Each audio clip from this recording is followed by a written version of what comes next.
special report. Here's Hallie Jackson. Good morning. We are coming on the air with breaking news and history unfolding right now in the Middle East. Israel's military just announcing that 7 Israeli hostages have been released from captivity from Hamas in Gaza after 737 days. They are now with the International Red Cross. They're about to be in Israel's custody for the first time after 2 years of war. 13 more living hostages are expected to be released any moment now. As you are taking a look on screen there, that is a live shot from Khan Yunis in Gaza, just outside Nasser Hospital there. We've also seen live images from Tel Aviv in Hostage Square. People, Israelis, cheering as word has come in that some of those hostages have been about to be turned over to Israeli custody. The bodies of another 28 hostages are also set to be released at some point. All of this, of course, coming days after Israel and Hamas reached that first phase of a peace deal last week. President Trump brokered that deal. He is now on his way to the region as we speak. He is in the air on Air Force One. He is flying in, and we expect to hear from him once he lands and participates in a peace summit in what is a critical and historic day in this region. I want to go now to our international correspondent, Matt Bradley, who is in Hostage Square, where, Matt, they have been making announcement to this massive crowd that has gathered there about these updates, the release of the hostages happening as we speak. That's right, Hallie, and the atmosphere here is absolutely electric. You're seeing now there's quite a somber song that's playing, but just a moment ago, everybody was cheering as we heard that the IDF had taken custody of 7 of those 20 hostages who are still thought to be alive. I can read their names: Gali and Ziv Berman, Guy Gilboa Dalal, Omari Meidan, Mayan Angrest, Eichan Moore, and Elan Ahal. As you mentioned, there are 13 more who are expected to be released at 2 other locations in the Gaza Strip, handed over from the Red Cross to the IDF, taken to a military base outside of the Gaza Strip. There, they're going to undergo triage. They're going to just basically be evaluated for their health. And from there, they're going to be moving to hospitals throughout Israel. Holly, the last time we saw many of these young men, they were in hostage propaganda videos released by Hamas, where several of them were seen crying, emaciated, begging for their lives. So the crowd here, while they're absolutely ecstatic to see these hostages returned home, and this has been a mantra you see everywhere, bring them home now for the past 2 years, there is a sense of dread of what these hostages are going to be looking like, their physical condition. After 2 years of being confined in tunnels underground, given almost no food, and we've heard this from several of the released hostages from back in March, they've endured regular beatings at the hands of their captors, and now they're going to be finally released. This is a moment where everybody is, of course, just so happy, but they're also just so worried about what they're going to see on the faces and the bodies of these hostages as they come out. An intensely emotional moment. These hostages will receive proper medical care for the first time in something like 2 years plus. And I want to point out to people what we're seeing here. Hostage Square, since this war began, has been a central gathering place for family members, friends, loved ones, people in Israel, in Tel Aviv to get together. You can see there's a countdown clock, a count-up clock, we should say, marking the number of days, hours, and minutes since that terror attack on October 7th in Israel. You see the video screen there. This is the location where we heard speeches, for example, just over the course of the last 48 hours or so from top Trump administration officials walking through the process here as these hostages were and now are being released, Matt. Now, I want to also point out to folks, this is fairly fluid, right, Matt? Because we had thought initially, based on what we heard from the Israeli Prime Minister's office, that these hostages, the 20 remaining living hostages, would be released together in one kind of convoy. It appears that that is no longer the case, right? Do we have any idea as to why? Yeah, I mean, not only that, but we heard that they were going to be released at 6 a.m. and now it's 8 a.m. Yesterday, we had heard that they might be released even earlier, hours before, in the middle of the night. Negotiations over the Palestinian prisoners who were supposed to be released, that went up to the final hour with names being moved back and forth. So this is a scramble, a last-minute set of negotiations. And it's a real nail-biter for the people of Israel and for Palestinians. They're all so aware that just about anything could derail this much-anticipated moment, and that's why there's just so much expectation. And that's why you're seeing cheers for every turn of the screw in this process. It doesn't matter how minor it is. because anything could get in the way of this much anticipated handover. And, this really means an end to the war for the people of the Gaza Strip, and freedom for these hostages, for the people of Israel, and an entirely new Middle East for so many people around the region.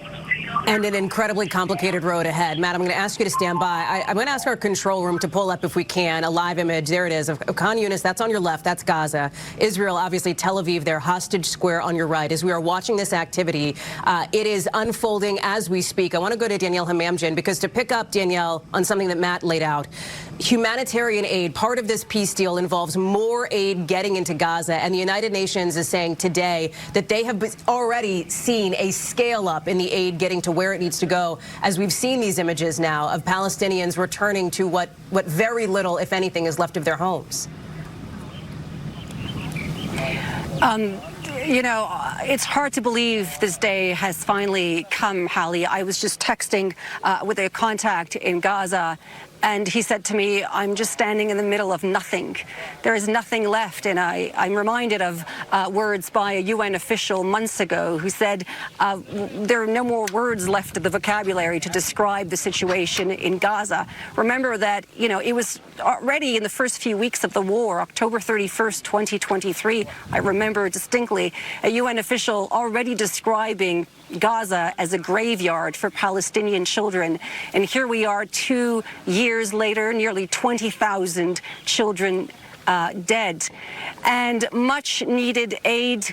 They have nothing to go back to, but they have their land. And for Palestinians, that is what they have fought for decades.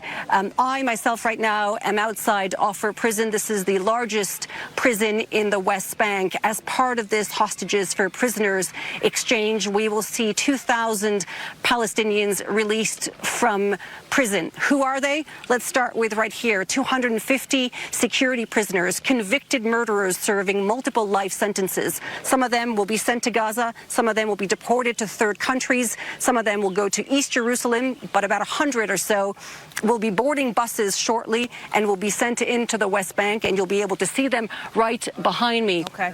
Now, we've seen family members of those hostages trickle into the city of Bitunia, which is where I am, and they don't know how long it's going to take. In the past, it's taken, in some cases, hours, and they were released in the middle of the night. In some cases, it's happened quite quickly, so it might be a very long day here. But over to Gaza, 1,700 Palestinians detained in Gaza will be released. They are, in some cases, minors, doctors, nurses, journalists who have never been charged. It's really important for people to remember that. They've been held under what's called administrative detention. It's a controversial practice that allows Israel to detain people for an indefinite period of time without charging them. These people do not know why they have been detained, and so in the eyes of many Palestinians, you ask them, they consider those people held without charge also as hostages. And Palestinian officials will tell you that they believe Israel has been arresting them, arresting as many as they can to gather, to amass as many bargaining chips as possible for these negotiations. Hallie?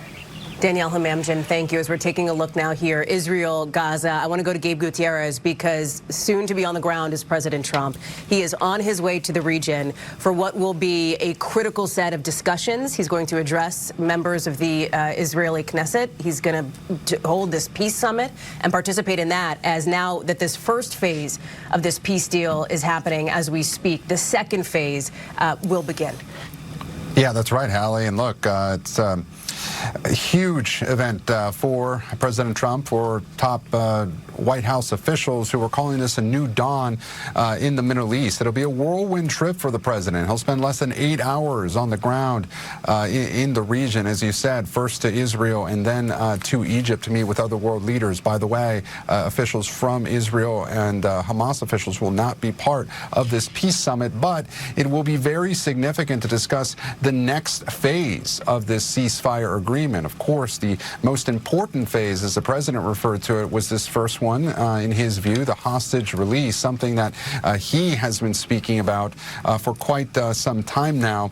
Over the weekend, Hallie, top administration officials, his special envoy Steve Witkoff, as well as his son-in-law Jared Kushner, you mentioned, were in a hostage square speaking there. President Trump now expected to get a hero's welcome, so to speak, in Israel over the weekend as Witkoff was speaking in hostage square. There were cheers when he mentioned President Trump's name, while there were boos for Israeli Prime Minister Benjamin Netanyahu. So lots of questions about what happens next. The international security force that will have to oversee Gaza, the international body, as President Trump refers to it, the so-called Board of Peace that may or may not be led by former British Prime Minister Tony Blair. The president asked about that today. He says that he's going to talk to other partners in the region to see if they're on board with Tony Blair overseeing that body. So certainly a lot of questions with that. One thing I do want to mention, Hallie, and very interesting, raised some eyebrows when he was asked about this by reporters on Air Force One. The president stressing that he believed that this war was over. He said that multiple times aboard Air Force One. That seemed to contradict something that Israeli Prime Minister Benjamin Netanyahu had said just a short time before, saying that the military campaign, in his view, was not over, that there were still many security challenges ahead. And so that really speaks to how difficult this next phase will be, and the unanswered questions here about security guarantees for when exactly Hamas were to give up power. All that still remains unanswered. But for the Trump administration, they will relish in this day. If those 20 living hostages are in fact released, they view this as a huge accomplishment. And in fact, the president saying in an interview that he believes that this could be the biggest thing that he's ever been involved in, Hallie. Gabe Gutierrez, thank you. It is undoubtedly history unfolding as the world is watching live. You are seeing it here. Again, the IDF saying that 7 of the 20 remaining living Israeli hostages have been released into the custody of the Red Cross. They will then be released into Israeli custody where they will receive medical attention. They will be reunited with their family members. We are still waiting to hear word of the 13 other remaining living hostages who we also expect to be released really any minute now. And then, of course, the rest of the process to unfold from here. That concludes our NBC News special report, at least for now. But we will be here all night long as these historic events unfold. We'll be back with live coverage as it warrants. We'll see you soon. Thanks again for watching. Much more ahead on your local NBC station, our streaming channel, NBC News Now, online at NBCnews.com, and a full wrap-up on today. I'm Hallie Jackson. Thanks for watching.